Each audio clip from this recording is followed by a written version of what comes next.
Hi friends, అందరికీ నమస్కారం. మన జగన్ రెడ్డి ఒక ప్రెస్ మీట్ పెట్టి నేను చాలా మంచోడిని, మా తాత రాజిరెడ్డి మంచోడు, మా నాన్న రాజశేఖర రెడ్డి మంచోడు, టోటల్గా మా వైఎస్ ఫ్యామిలీ చాలా శుద్ధపోస ఫ్యామిలీ అని చెప్పి మాట్లాడుతున్నాడు. రాజారెడ్డి గురించి ఆ కడపలో పులివెందుల చుట్టుపక్కల గ్రామాల ప్రజలందరిని అడిగితే ఆ రాజారెడ్డి ఎంత నీచుడు, నికృష్టుడు, దుర్మార్గుడు చెప్తారు.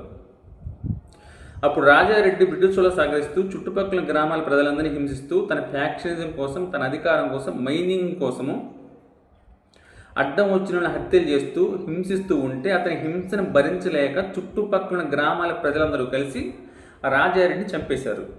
రాజారెడ్డి అనే వ్యక్తి చనిపోయిన తర్వాత పులివెందుల చుట్టుపక్కల వందల గ్రామాల ప్రజలు పండగ చేసుకున్నారు. ఒక్కసారి ఆలోచించండి, ఒక వ్యక్తి చనిపోతే చుట్టుపక్కల వందల గ్రామాల పండగ చేసుకున్నాడంటే అతను ఎంత నీచుడు, నికృష్టుడు, దుర్మార్గుడు ఆలోచించండి. అలాంటి వ్యక్తి గురించి అదేదో అతను సోదర సమరయోధుల్లాగా, శుద్ధపోసలాగా జగన్ మాట్లాడుతున్నాడు. ఇంకా ఇప్పుడు రాజశేఖర మరణం నుంచి మాట్లాడుకుంటే రాజశేఖర రెడ్డి ఎలా చనిపోయాడు? హెలికాప్టర్ ప్రమాదాలు మరణించాడు. కానీ నిన్న జగన్ రెడ్డి ఏం చెప్తాడు?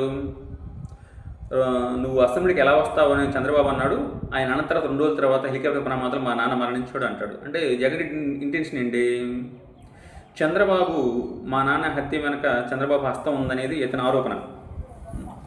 ఇప్పుడు చంద్రబాబు ఇంటెన్షన్ ఏంటి? నువ్వు అసెంబ్లీకి ఎలా వస్తావు అంటే నేను ఎమ్మెల్యే గెలవనేమను, ఎమ్మెల్యే గెలవకపోతే అసెంబ్లీకి రాడు కదా, ఆ ఇంటెన్షన్తో చంద్రబాబు గారు అన్నారు. కానీ ఇతను దాన్ని తిప్పేసి ఏదో చంద్రబాబు గారి హస్తం ఉందన్నట్టుగా ప్రజలకు చెప్పే ప్రయత్నం చేశాడు. కానీ ఎవరేంటి అనేది ప్రజలకు తెలుసు. జగన్ రెడ్డి అసలు ఆంధ్రప్రదేశ్ ప్రజలందరూ ఏమనుకుంటారు రాజశేఖర మరణం గురించి? వెంకటేశ్వర స్వామికి 7 కొండలు ఎందుకు, 2 కొండలు చాలు కదా, 7 కొండల మీద చర్చి కడదాము అని ఇలా వెంకటేశ్వర స్వామి పట్ల రాజశేఖర రెడ్డి అపచారం చేశాడు కాబట్టి వెంకటేశ్వర స్వామి అతన్ని శిక్షించాడు అని ప్రజలు అనుకుంటారు. సో ఏదేమైనా ఆ రోజు ఈ జగన్ రెడ్డి ఏమన్నాడు? మా నాన్న రాజశేఖర రెడ్డి మరణానికి కారణం రిలయన్స్ అని చెప్పేసి రిలయన్స్ సంస్థల మీద దాడులు చేపించి వాళ్ళని హింసించాడు. అదే జగన్ రెడ్డి మళ్ళీ రిలయన్స్ వాళ్ళకి రాజ్యసభ సీట్ ఇచ్చాడు. మీ నాన్న మరణానికి రిలయన్స్ వాళ్ళ కారణం ఇది, మళ్ళీ వాళ్ళకి నువ్వు రాజ్యసభ సీట్ ఎందుకు ఇచ్చావు? దీంట్లో ఏది నిజం? నీ తండ్రి రాజశేఖర రెడ్డి శవాన్ని పక్కన పెట్టుకుని ముఖ్యమంత్రి పదవి కోసం సంతకాలు సేకరించిన వాడివి నువ్వు. నీకు మీ నాన్న మీద ఏదో ప్రేమ ఉన్నట్టు ఈరోజు శుద్ధపోసలా మాట్లాడుతున్నావు. మీ నాన్న ఏదో అక్కడ మహాత్ములాగా అయినట్టు. అది చనిపోయి మహాత్ముడు అయ్యాడు, బతుకుంటే అతను ఎంత నీచుడు అనేది ప్రజలందరికీ తెలిసేది. అది ఇంకొకటి ఏంటి? వివేకానంద రెడ్డి హత్య. వివేకానంద రెడ్డి మీ చిన్నాన్న ఎలా చనిపోయాడు? ఏం చెప్తున్నావు? మా చిన్నాన్న వివేకానంద చంపేశారని చెప్పేసి పాప అమాయకంగా పేసిపెట్టి మాట్లాడుతున్నావు. వివేకానంద రెడ్డిని ఎవరు చంపారని ఆంధ్రప్రదేశ్లో ముసలి వాళ్ళ దగ్గర నుంచి పిల్లల దగ్గర ప్రతి ఒక్కరికి తెలుసు. మీ అధికారం కోసం అడ్డొస్తారని చెప్పేసి మీ చిన్నతండ్రిని, మీ చిన్నాన్నను మీరే అత్యంత క్రూరంగా గొడ్డలతో చంపేసి మరస్టు చంద్రబాబు గారి చేతులు గొడ్డలు పెట్టి ఆయన చంపేసాడని పెడితే మీరు మీ హత్యా రాజకీయాలు, మీ శవ రాజకీయాలు మీ అంత దరిద్రంగా ఇంకెవరైనా చేస్తారా? లేదు నిజంగా జగన్ రెడ్డి నువ్వు అన్నట్లు మీ నాన్న రాజశేఖర రెడ్డి మరణం వెనక మీ చిన్నతండ్రి వివేకానంద హత్య వెనక ఎవరో ఉంటే 5 సంవత్సరాలు ముఖ్యమంత్రిగా ఉన్నావు కదా, మరి నువ్వు పట్టుకోవచ్చు కదా ఆ నేరం చేసిన వాళ్ళని. నువ్వు ఎందుకు పట్టుకోలేదు? ఎందుకు పట్టుకుంటావు? అక్కడ ఎవరైనా వేరే ఉంటే కదా పట్టుకోవడానికి. ఎవరైనా ఉంటే నువ్వు పట్టుకోవచ్చు కదా. అది ఇంకా ఏమంటావు? నేను చాలా మంచోడు అంటావు. నువ్వు చాలా మంచోడు. ఎంత మంచోడు అంటే మీ తండ్రి చావుకు కారణమైన రిలయన్స్ వాళ్ళకి రాజ్యసభ సీట్ ఇచ్చే అంత గొప్ప మంచోడు. మీ చిన్న తండ్రి మరణానికి కారణమైన వాళ్ళకి శిక్ష పడకుండా కాపాడుతూ 5 సంవత్సరాలు గడిపిన అంత గొప్ప మంచోడు నువ్వు. మీ సొంత కన్న తల్లి మీద కేసేసి ఆమె హింసించిన గొప్ప మంచోడు నువ్వు. తోడబుట్టిన రక్తం పంచుకు పుట్టిన చెల్లెల మీద ఆస్తి కోసం కేసేసి ఆమె పుట్టు గురించి, ఆమె శీలం గురించి నీచంగా మాట్లాడిన గొప్ప మంచోడు నువ్వు. నువ్వు ఎంత మంచోడు ప్రజలందరికీ తెలుసు.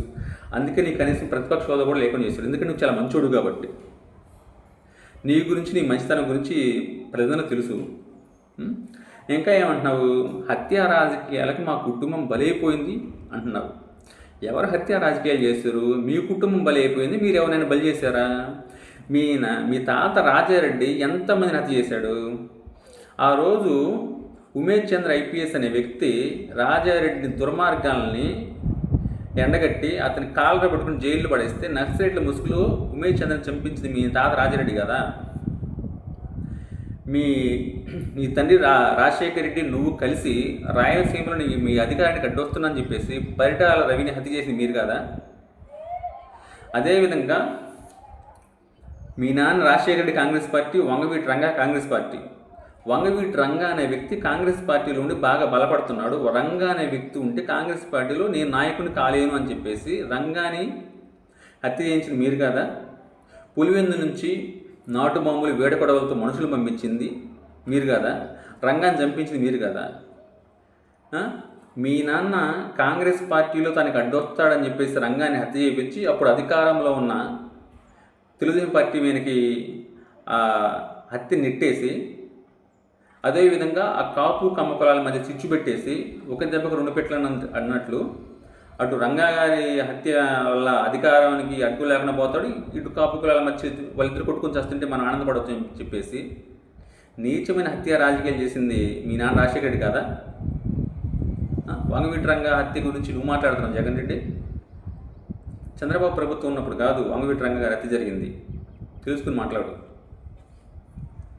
ఈ వైఎస్ ఫ్యామిలీ అనేది ఎంత నీచమైన వాళ్ళు అంటే, ఈ రాజారెడ్డి, జగన్ రెడ్డి తాత రాజారెడ్డి, వాళ్ళ ముత్తాత వెంకటరెడ్డి, వీళ్ళిద్దరూ కూడా అప్పుడు బ్రిటిష్ ప్రభుత్వాన్ని సహకరించి అప్పుడు భారతదేశం ఆంధ్రప్రదేశ్ ప్రజలందరూ బ్రిటిష్ వాళ్ళకి వ్యతిరేకంగా పోరాడుతుంటే, కానీ వైఎస్ ఫ్యామిలీ రాజారెడ్డి వెంకటరెడ్డిని ఈ నీచులు బ్రిటిష్ వాళ్ళకి పంది మాంసం సరఫరా చేస్తూ వాళ్ళ సహకరిస్తూ 100 ఎకరాల భూములు బ్రిటిష్ వాళ్ళు రాపించుకొని అక్కడ ఉన్న చుట్టుపక్కల గ్రామాల ప్రజలందరినీ హింసించి మన ఆంధ్రప్రదేశ్ గత భారతదేశానికి కూడా అన్యాయం చేశారు వీళ్ళు.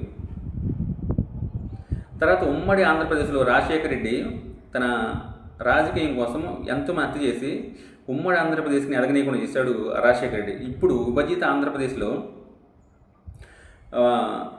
వాళ్ళ రాజారెడ్డి, రాజశేఖర రెడ్డి తన అధికారం కోసం అడ్డొస్తే ప్రత్యర్థులు మాత్రం చంపేశారు. కానీ జగన్ రెడ్డి ఒక అడుగు ముందుకేసి తన అధికారం కోసం ఎవరైనా అడ్డొస్తే తన కుటుంబంలో వ్యక్తులు కూడా చంపేసి అంత గొప్ప మంచుడు, గొప్ప వ్యక్తి అనమాట జగన్ రెడ్డి. తాతని తండ్రిని మించిపోయినాడు అనమాట జగన్ రెడ్డి. తన అధికారం కోసం అడ్డుకొస్తే కుటుంబంలో వ్యక్తులు కూడా లేపేస్తాడనమాట. ఎంత గొప్పలు, ఎంత మంచోళ్ళు ఈ జగన్ రెడ్డి, ఈ వైఎస్ ఫ్యామిలీ. వీళ్ళ మీద శుద్ధపోసల్లాగా మాట్లాడుతున్నాడు ఈ జగన్ రెడ్డి. ఒక్కసారి ఆలోచించుకోండి, ఈ వైఎస్ ఫ్యామిలీ వలన అప్పుడు రాజారెడ్డి వెంకటరెడ్డి ఉన్నప్పుడు భారతదేశానికి కదా ఆంధ్రప్రదేశ్ని అన్యాయం చేశారు. రాజశేఖర రెడ్డి ఉమ్మడి ఆంధ్రప్రదేశ్కి అన్యాయం చేశారు. ఇప్పుడు జగన్ రెడ్డి విభజిత ఆంధ్రప్రదేశ్కి అన్యాయం చేస్తున్నాడు. ఈ జగన్ రెడ్డి అతని పార్టీని ఆంధ్రప్రదేశ్ రాజకీయాల నుండి శాశ్వతంగా దూరం చేసినప్పుడు మాత్రమే మన రాష్ట్రం బాగుపడుతుంది. ఆంధ్రప్రదేశ్ ప్రజలందరూ విజ్ఞతతో ఆలోచిస్తారని ఆశిస్తున్నాను. జై హింద్.